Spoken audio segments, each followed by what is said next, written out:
زمانے بھر میں یہ قاعدہ ہے کہ جس کا کھانا اسی کا گانا، تو جن کا ہم کھا رہے ہیں انہی کے پھر گیت ہم گا رہے۔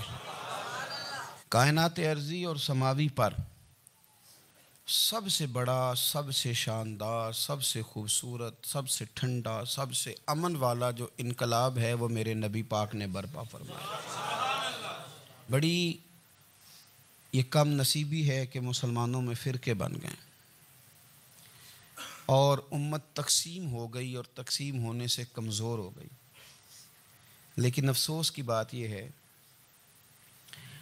کہ لوگ اس بات کو سمجھنے سے عاری ہیں کہ عید میلاد النبی صلی اللہ تعالیٰ علیہ وسلم تو امت اس بات کے شکر کے طور پہ مناتی ہے کہ اللہ نے ہمیں اپنے نبی کا غلام بنایا۔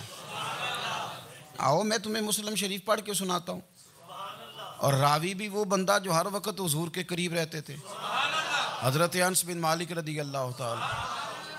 آپ فرماتے ہیں مجھے وہ دن بھولتا ہی نہیں، میں بھلا سکتا ہی نہیں جس دن میرے نبی پاک مکے سے ہجرت کر کے مدینہ طیبہ تشریف لائے۔ حضور اس دن کیا ہوا تھا؟ تو حضرت انس بن مالک فرماتے ہیں ساری بیبیاں چھتوں پہ چڑھ گئیں، ساری عورتیں اپنے اپنے کام میں مصروف ہوتی ہیں، کوئی کسی وجہ سے چھت پہ چڑھ جائے تو چڑھ جائے، ساری کٹھی تب بھی چڑھتی ہیں جب گلی میں کچھ اور ہو، جب کوئی انوکھی بات۔ ساری بیبیاں چھتوں پہ چڑھ گئیں، بچے درختوں کے ساتھ چمٹ گئے، اور فرماتے ہیں کہ 70 کے قریب لوگ حضور کی سواری کے آگے تھے اور باقی سینکڑوں کی تعداد سے سواری کے پیچھے تھے، اور فرماتے ہیں یہ الگ منظر تھا۔ اور یہ مسلم شریف میں نعرہ موجود ہے، مسلم شریف میں یہ صحیح مسلم میں موجود ہے کہ جب حضور مدینے آ رہے تھے تو مدینے والے نعرہ لگاتے تھے یا محمدہ یا رسول اللہ، اور چلتے ہوئے لگا رہے تھے یا محمدہ یا رسول اللہ کا وہ نعرہ لگا رہے تھے۔ اور پھر حضرت انس بن مالک فرماتے ہیں یہ دو منظر یہ تھے، ایک تیسرا منظر بھی تھا۔ مدینہ شریف کے اندر کچھ قبیلے تھے، آج بھی ایسا ہونا نہیں چاہیے، یہ اسلام نہ صرف اس کو ناپسند کرتا ہے بلکہ اس کی تردید کرتا ہے۔ چھوٹی برادری بڑی برادری آج بھی تقسیم ہے، نہیں ہونی چاہیے۔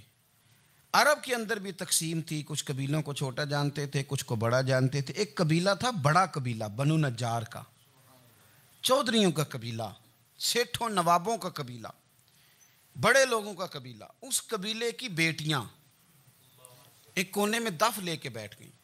نبی پاک صلی اللہ تعالیٰ علیہ وآلہ وسلم کے غلاموں بات کو سمجھیں۔ ایک منظر یہ کہ عورتیں چھتوں پہ، آج ہم منع کریں گے کیونکہ یہ پردے کی آیتیں نازل ہونے سے پہلے کی بات ہے، اب آیتیں آ گئیں، اب ہم یہ اجازت نہیں دیتے۔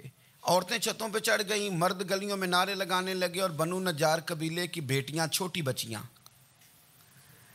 بچیاں وہ ایک کونے میں دف لے کے بیٹھ گئیں اور وہ پڑھنے لگیں طلع البدر علیہ۔ اب تو میلاد غریبوں میں رہ گیا ہے، ہمارے یہاں فیشن ہو گیا ہے، جب حالات خراب ہوتے ہیں تو لوگ برکت کے لیے میلاد کراتے ہیں، اور جب امیر ہو جاتے ہیں پھر انہیں میلاد کے جائز ہونے کی دلیل ہی کوئی نہیں ملتی، پھر وہ یہ فیشن ہے۔ بندہ تھوڑا سا پڑھ جائے نا دو چار چیزیں تو ہر چیز کو غلط کہنا اس کی طبیعت ہوتی، پھر یہ فیشن ہے کہ میری سوسائٹی نہیں ہو گئی، کتابیں نہیں ہو گئیں، فرنیچر نیا ہو گیا، دوست نئے ہو گئے تو مذہب وہی پرانا۔ اوئے ہوئے کوئی ترقی کرنی چاہیے، پھر وہ ترقی کرتے ہیں بیچارے، اور جن کی پیچھے 10 نسلیں اور 50 نسلیں میلاد مناتی آ رہی کہ اتنی دلیل کوئی نہیں ملی، سبحان اللہ۔ جن کی دادی وضو کر کے کھیر پکاتی تھی 11ویں کی، جب امیر ہو جاتے ہیں تو انہیں 11ویں پکانے کی دلیل ہی نہیں ملتی۔ اب آپ امیر ہو گئے میرے بھائی، آپ کا فیشن ہے، یہ طبیعت کا حصہ ہے۔ آپ چاہتے ہیں کہ میں وہ کام کروں جو درویش لوگ، سادے لوگ نہیں کرتے، تم اپنے معاملات کو بچانے کے لیے نعرے لگاؤ تو تمہارے پاس ساری دلیلیں ہیں، لیکن یہ تمہارا نصیبہ ہے کہ تم جھوٹوں کے نعرے لگاتے ہو، لیکن یہ غریبوں کا نصیبہ ہے کہ میلاد والے رسول کا نعرہ لگاتے، یہ غریب کا حصہ ہے۔ لیکن وہ بنو نجار کی بچیاں غریب نہیں، امیر گھرانے سے تھیں۔ انہوں نے جو بات کی اس کو حفیظ جلندری نے لکھا۔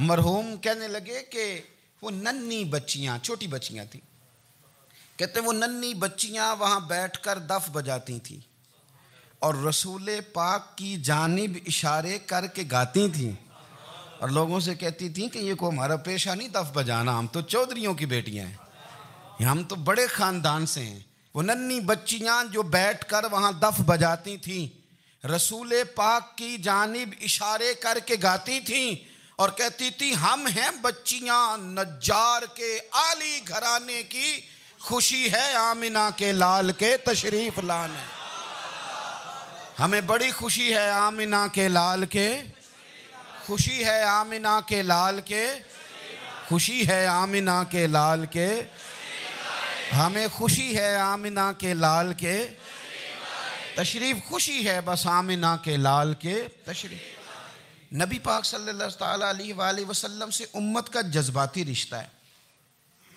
یہ پہلے دن سے ہی ابو جہل کب منع کرتا تھا کسی مسلمان کو کہ خانہ کعبہ میں نماز نہ پڑھو، کہتا پڑھو۔ حضرت صہیب ابن سنان رومی سے اس نے کہا کہ آپ اپنے طریقے کے مطابق، مسلمانوں کے طریقے کے مطابق کعبے کے اندر نماز پڑھیں، جو مرضی کریں۔ روکتے تو وہ نبی پاک کے قریب جانے سے تھے، وہ منڈیوں میں بیٹھ جاتے تھے، حضور کے قریب نہ جانا، حضور کے قریب نہ جانا، حضور کے قریب نہ جانا۔ میری بات کو آپ سمجھے اور ہمیشہ یاد رکھیں، امت کا نبی پاک سے جذباتی رشتہ، جذباتی، یہ جو رسول اللہ کی امت ہے یہ گناہگار ہو سکتی ہے پر اپنے نبی کی غدار نہیں ہوتی۔ میں آپ کو صحیح کہہ رہا ہوں۔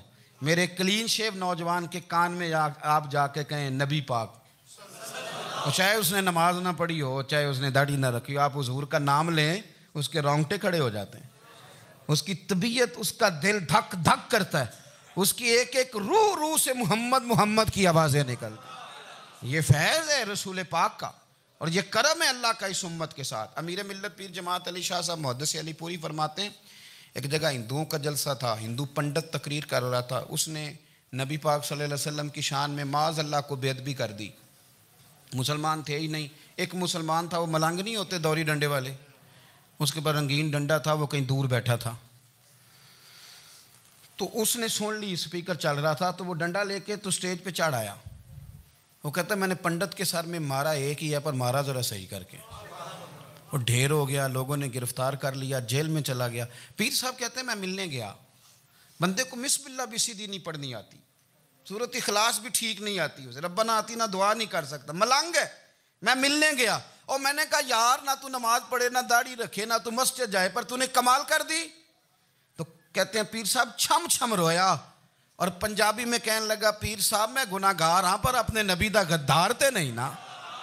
یہ گناہگار اور غدار میں فرق ہوتا ہے، میں گناہگار ہوں پر یہ تو نہیں نا کسی کی ضرورت کہ میرے سامنے میرے نبی کے بارے میں بات کر جائے اور ساڑی اچھی تے سچی سرکار نو گل کر جائے۔ یہ بات آپ سمجھیں، دشمن احمد پہ شدت کیجئے، ملحدوں سے کیا مروت کیجئے، شرک ٹھہرے جس میں تعظیم رسول، اس برے مذہب پہ لعنت کیجئے، اور مثل فارض زلزلے ہوں نجد میں ذکر آیات ولادت کیجئے اور یا رسول اللہ کی کثرت کیجئے۔ نبی پاک کا پیار امت کے لیے سرمایہ حیات ہے۔ رسول پاک کے ساتھ امت کا والہانہ رشتہ ہے۔ نبی پاک کے ساتھ حضرت خبیب کو گرفتار کر لیا مکے والوں نے، اس وقت غربت تھی اسلام پر، مکے میں سارے لوگ کٹھے ہو گئے اور چوک میں پھانسی دینے لگے حضرت خبیب کو۔ کہنا آسان ہے، کرنا بڑا مشکل ہے، بندہ جیل میں الجھ جائے تو میں نے بڑے بڑے سیانے لوگ معافیاں مانگتے دیکھیں، بڑے بڑے لوگ کہتے دیکھے ہیں کہ یہ کام بڑا، قید تنہائی بذات خود ایک مصیبت ہے۔ آپ کو اکیلا رہنا پڑ جائے نا، یہ لاک ڈاؤن ہوا ہے تو لوگ نفسیاتی مریض بن گئے، اکیلے رہنا، تنہا رہنا کوئی چھوٹا کام ہے۔ حضرت خبیب اکیلے اور مکے کا دور اور چاروں جانب کافر، اور چوک میں جب پھانسی پہ لٹکایا جانے لگا تو ابو سفیان بولے اور بول کے کہنے لگے یار بندہ کوئی کام کر کے بڑا پچھتاتا بھی ہے کہ یار نتیجہ کیا نکلا، تو معاذ اللہ آپ کا بھی نتیجہ تو پھانسی ہے، تو آپ کا کیا خیال ہے؟ یہ آپ یقین کریں کہ لوگ صحیح صحیح ساتھ چلتے ہیں، تھوڑی سی دشواری اٹھانی پڑ جائے تو کہتے ہیں میں گاڑی ٹھیک تھا، پر انہی پتھروں پہ چل کے اگر آ سکو تو آؤ، میرے گھر کے راستے میں کوئی کہکشاں نہیں ہے۔ لوگ نا میٹھا میٹھا کھانا چاہتے ہیں، تھوڑا کڑوا آ جائے تو مصیبت بن جاتی، کہتے ہیں سارے ہی فلانے سے پیار کریں گے تو میں کروں گا، سارے مخالفت بھی کریں گے تو ہم انشاءاللہ پیار ہی کریں گے۔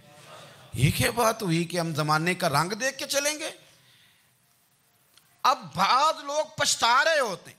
حضرت خبیب سے کہا، ابو سفیان نے ابھی کلمہ نہیں پڑھتے تھے، کہنے لگے تو اس وقت پھانسی پر لٹک رہا ہے اور تیرے نبی مدینے میں، اور آرام میں، اور ان کے صحابہ آرام میں، اہل بیت گھر میں، تیرے ذہن میں اگر اس وقت یہ بات ہو کہ اس وقت تیری جگہ پہ وہ ہوتے معاذ اللہ، تو پھر کیا ہوتا؟ مجمع غیروں کا، علاقہ غیروں کا. یہ ٹائم آیا تھا اب نعرہ رسالت لگانے کا. اب ٹائم آیا حضرت خبیب نے نعرہ رسالت لگانا ہے، پر لگانا کس طرح ہے کہ کافر یاد رکھیں. حضرت خبیب سے کہنے لگے اگر تیری جگہ حضور ہوتے تو پھر تیرا کیا خیال ہے معاذ اللہ؟ تو حضرت خبیب کہنے لگے تم ابھی بھی نہیں سمجھے؟ ٹھیک ہے میں مکے میں اکیلا ہوں، سارے لوگ مدینے میں ہیں، پر میں پچھتا نہیں رہا، میں تو فخر کر رہا ہوں. میں فخر کر رہا ہوں اس لیے کہ چوری کر کے جان نہیں دے رہا، مدینے والے کی عزت پہ جان دے رہا ہوں. میں فخر کر رہا ہوں. فرمایا سن، تو کہتا ہے تیری جگہ حضور ہوتے اور تم انہیں یہاں معاذ اللہ پھانسی پہ لٹکاتے. فرمایا سن، میں تو یہ بھی پسند نہیں کرتا کہ میں گھر میں بیٹھا ہوں اور میرے نبی کو ہلکا سا کانٹا بھی چبھ جائے. ہمارا اپنے نبی سے محبت کا رشتہ ہے، ایک کانٹا بھی حضور کے قدم مبارک میں چبھے ہمیں برداشت. مجمع ان کا تھا، نعرے لگ رہے تھے، ہم نے مسلمان پکڑ لیا، لیکن حضرت خبیب نے اکیلے، اللہ کرے آپ کو میری بات کی سمجھ آئے، اللہ کرے آپ کو سمجھ آئے، اکیلے جب پھانسی کے تختے کے قریب نعرہ لگایا نا کہ میں تو کانٹا بھی نہیں چبھنے دوں گا اپنے نبی کو، اب سارے ہار گئے. اب اس ایک جملے نے نا ان کو شکست خوردہ کر دیا. اب بول کچھ نہیں سکتے تھے، گردنیں جھک گئیں. اور جب سناٹا چھایا تو ابو سفیان ساتھ والے سے کہنے لگا باقی ساری باتیں اپنی جگہ پر ہیں، پر اصحاب محمد سے پیار تو بڑا ہی کرتے ہیں نا. اور وہ کچا رنگ للاری والا جیڑا چڑھ دا تے لیندا رہندا، اے عشق تیرے دا رنگ محمد چڑھ جائے پھر نہیں لیندا. کہا یار پیار تو یہ کرتے ہیں نا، اس میں کوئی شک والی بات؟ اس پیار سے کافر ڈرتا ہے. نبی پاک کے ساتھ جذباتی